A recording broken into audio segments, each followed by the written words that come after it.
Even a four-wheel drive vehicle would not have attempted to drive the part of the track I now found myself in. When I get myself into such predicaments, the video camera is set up to record my troubles. Things I get myself into. The Channel Country is mostly in Western Queensland. It gets the name from the numerous floodplains that only flow occasionally.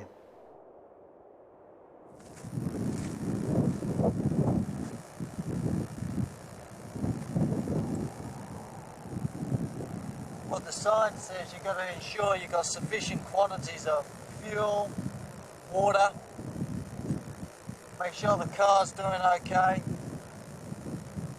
They ask you to drop into most of the stations to let them know of your progress.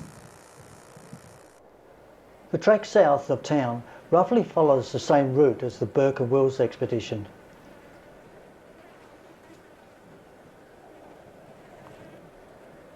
My first stop was the King River, where I filled up my water bottle before proceeding down the track.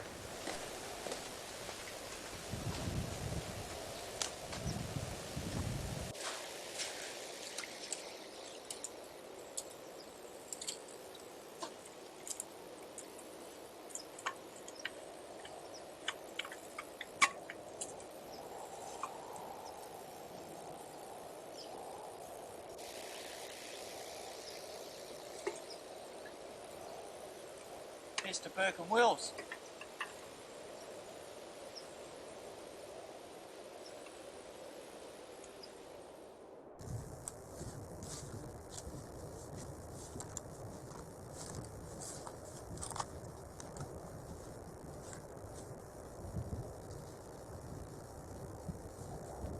The type of scenery we're seeing here would be very typical of the type of terrain that Burke Wills and the expedition were travelling when they were heading north to the Gulf of Carpentaria.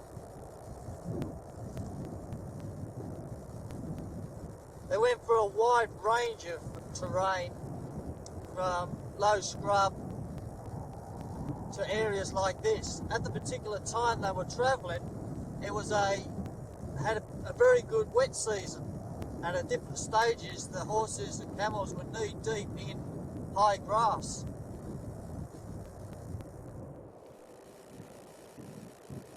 Two days ago this road was closed to traffic because of bad rain.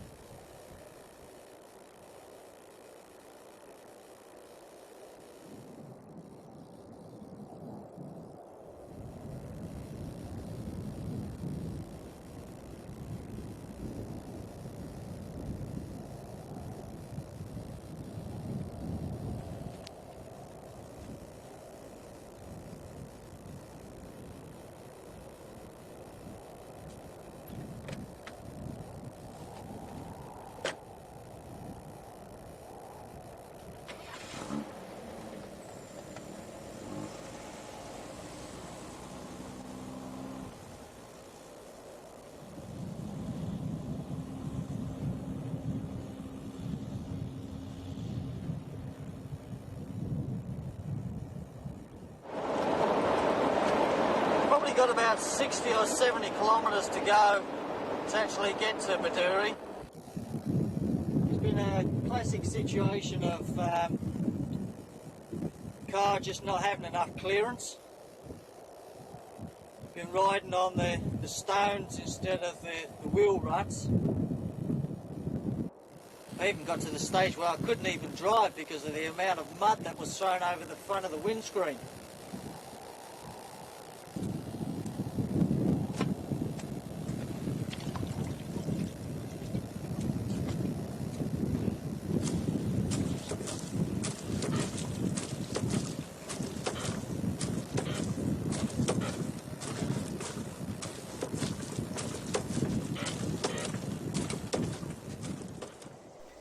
I had to cross several sections where water had gathered across the track, and as each one was successfully negotiated, my confidence grew. Until about 45 kilometres short of Bedourie, I came across a section that I should not have attempted. My confidence far outweighed the abilities of the car. I was about 100 metres into a river of water that flooded the track. When it became obvious that forward progress was impossible, I managed to steer the car onto a small island, leaving me stranded. When I get myself into such predicaments, the video camera is set up to record my troubles.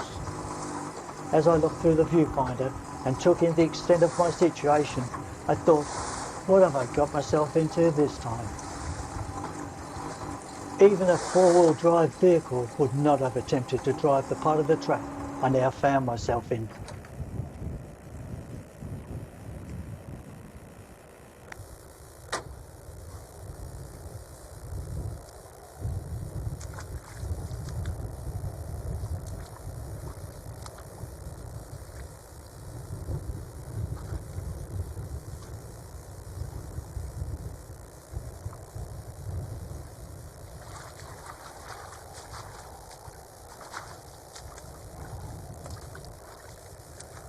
Things I get myself into.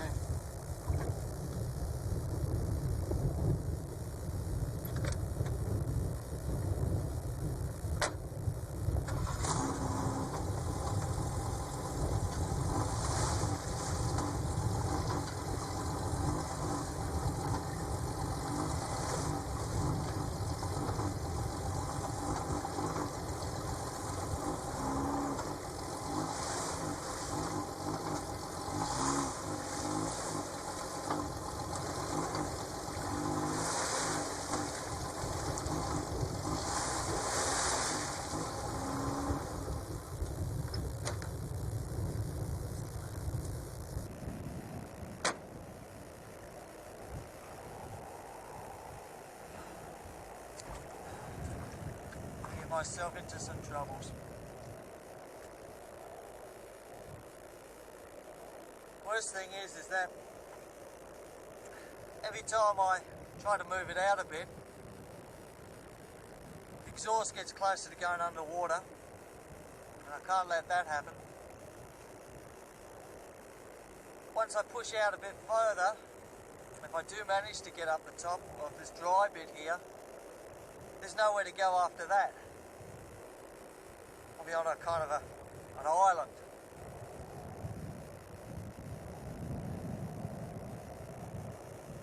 I think I'm going to have to wait for a four-wheel drive to either tow me out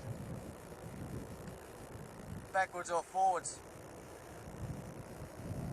Even if I did get out to the top here, I might be able to reverse back on the side of where I've come in. But there's no room to turn around. I could slip down here, slip back in here. In a hell of a mess. I think I'm about 30 kilometres from Bedourie. Too far to walk. Too far for me anyway. If I had a limited slip diff, might help, but I haven't. The turfer, I've got nowhere to connect the turfer up to. Everything's soft around here. I was even going to use the ball bag, but once I get up, I've got nothing around here that's solid enough to put underneath the wheels to get me up onto the island. And that's as far as I'm going to be able to go, is up onto the island. Call this here an island, that's what it is.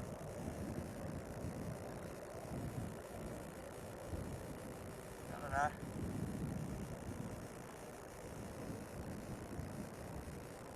I don't know.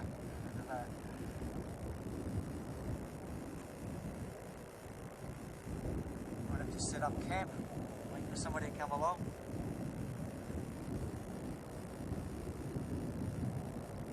I was doing okay until I got here.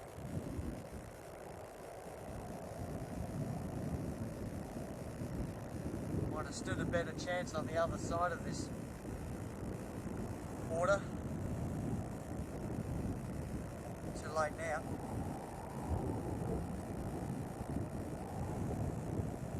Now I know why they say don't panic. At least it's cool here. That's one thing. There's a strong breeze going and it's cool. All this water around, I'm not going to die of thirst. It's a matter of waiting because I just can't go any further. This is it. Nobody slipped here. A bit of bitumen.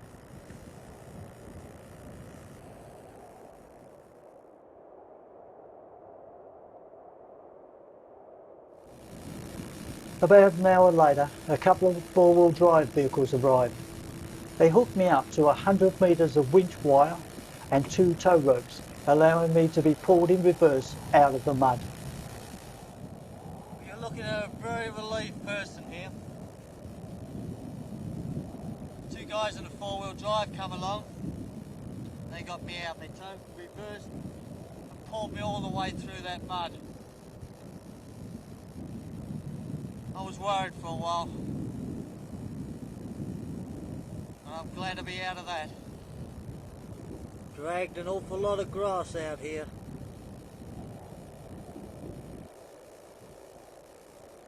Can't see any damage yet. Suppose that'll play up a bit later.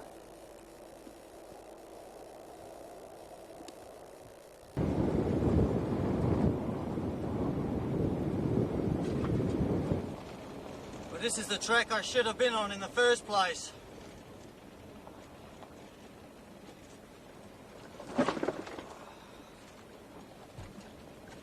This is rough too.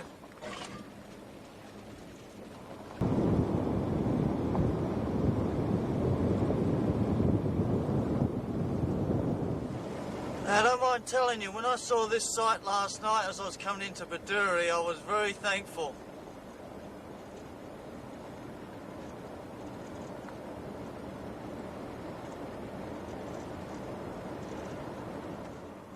Has a population of 60.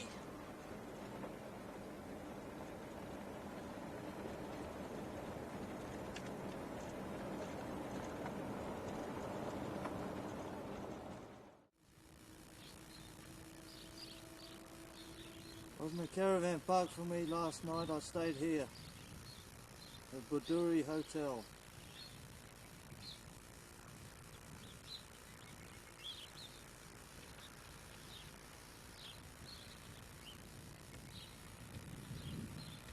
The track that leads down to Birdsville is straight out that way.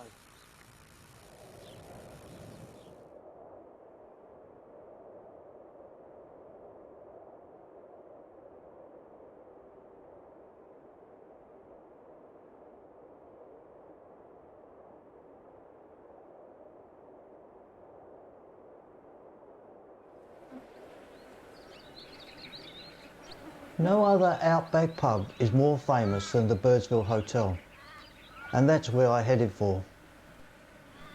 Sitting alone at the bar, I drank my beer, contemplating what direction I should leave town.